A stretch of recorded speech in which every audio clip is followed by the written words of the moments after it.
In a surprising turn, the Dangote Group has agreed to grant its refinery and petrochemical workers the right to join NUPENG, the Nigeria Union of Petroleum and Natural Gas Workers. A Memorandum of Understanding, MOU, is reportedly in the works, with implementation expected within 2 weeks. Return 0 View 0. This agreement comes after escalating tensions and strike threats that put the stability of one of Africa's pivotal refineries at risk. What's behind the concession?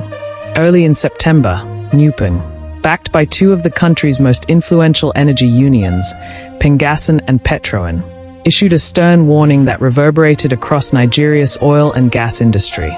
They threatened to embark on a nationwide strike, a move that would have crippled petroleum distribution and potentially ground the economy to a halt.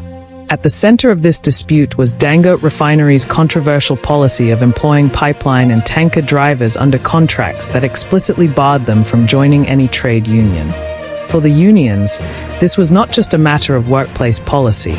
It was an existential threat to organized labor and a direct challenge to the rights of workers to unionize, negotiate collectively, and protect themselves from exploitation. This policy, they argued, amounted to a form of modern-day slavery in an industry where drivers often endure long hours, hazardous working conditions, and low pay while transporting highly flammable fuel across dangerous routes. By cutting off the workers' ability to belong to unions, Dangote's management was accused of trying to weaken collective bargaining power, silence dissent, and tilt the balance of power entirely in favor of the company. The timing of the union's ultimatum was especially critical. Nigeria was already grappling with high petrol prices, inflationary pressures, and widespread public frustration over the rising cost of living. Any disruption to fuel supply, particularly from a refinery that had been touted as the country's long-awaited solution to decades of fuel import dependency, would have had catastrophic ripple effects. Long queues at filling stations, black market fuel sales, and spikes in transportation costs were all but certain if the strike had gone ahead. Beyond the economic consequences, the standoff also carried a political dimension.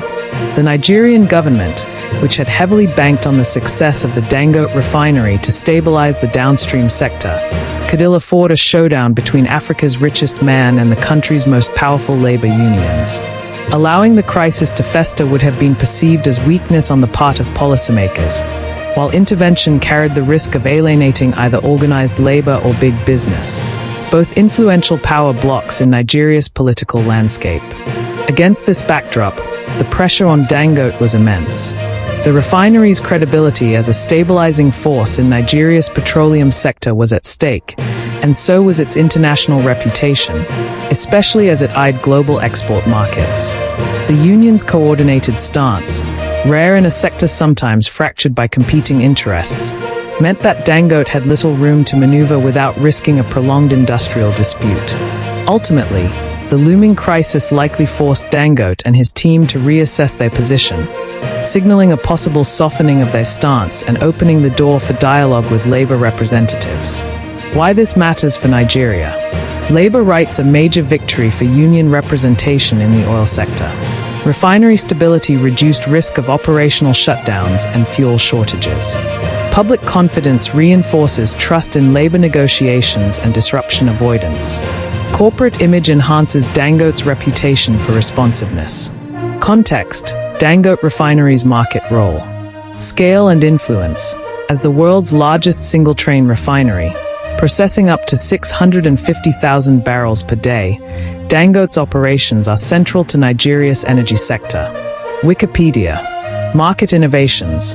The company has transformed fuel logistics through a 720 billion Nigerian naira's investment in 4,000 CNG-powered trucks, enabling direct supply to fuel stations and major industrial clients. Reuters.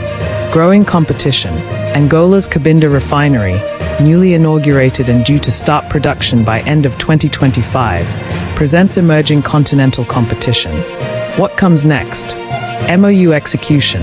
Tunisia-style timelines suggest full union access for workers within 2 weeks, if all goes smoothly. Industry watch. This precedent may spur other sectors to uphold worker rights amid privatization. Performance and stability. Resolving labor disputes helps ensure seamless refinery output and national fuel supply. Final take.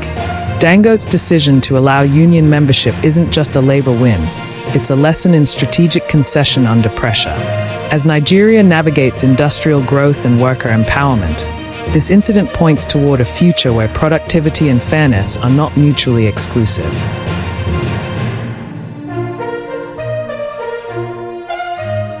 Thanks for watching. If you enjoyed this update and want to stay informed with fast, reliable news, don't forget to subscribe to Newsflash 360. Hit the notification bell so you never miss a story. Your next headline is just seconds away.